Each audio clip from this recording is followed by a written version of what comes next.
So you have quite a wide perspective on the wine industry right now. If you would have to recommend me, so this is not financial advice, disclaimers, but if you would have to recommend me 5 wines to invest in right now, which wines would it be? It's very difficult right now because the market, not good. But Sadie family, Ibn Sadi, South Africa, making some really lovely wines.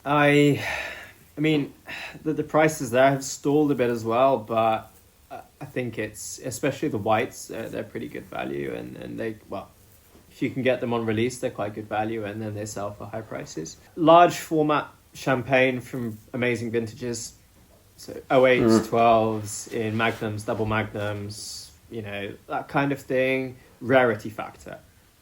Then obviously the market at the moment is it's low.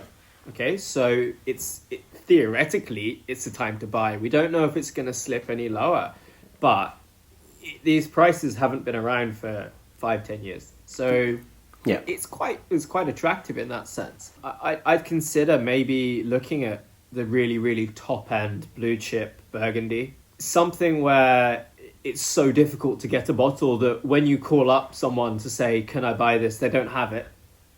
That kind of level of wine. So DRC, Bizot, Roumier, things like that. I mean, Rousseau has slipped a bit recently, but, you know, potentially, again, it's potentially an opportunity because these wines they're still incredibly rare. I wouldn't recommend Bordeaux because there's too much Bordeaux in the world.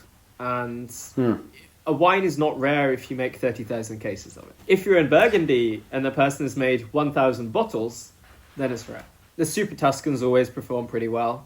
Sassicaia and Elia Maceto, if you can get them on release, that's a good place to go because, you know, the prices do generally climb and pretty steadily as well. So that's quite an interesting area. But if you're buying them on the secondary market already, the prices can be quite high.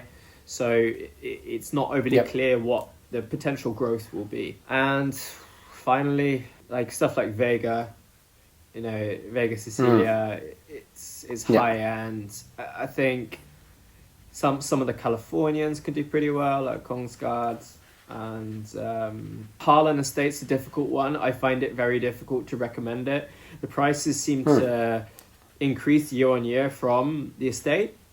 But for example, this year, I think it was $1,400 for a bottle of the latest release, but you could buy the 2009 release for $700. And for me, that's kind of a bit mad. I don't know. It's that kind of level of wine is a bit crazy. But I think, rarity is the key.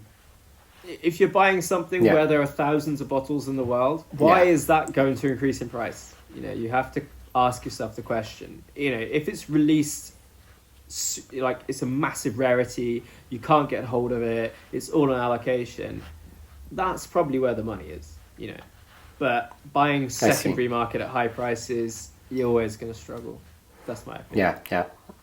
I see.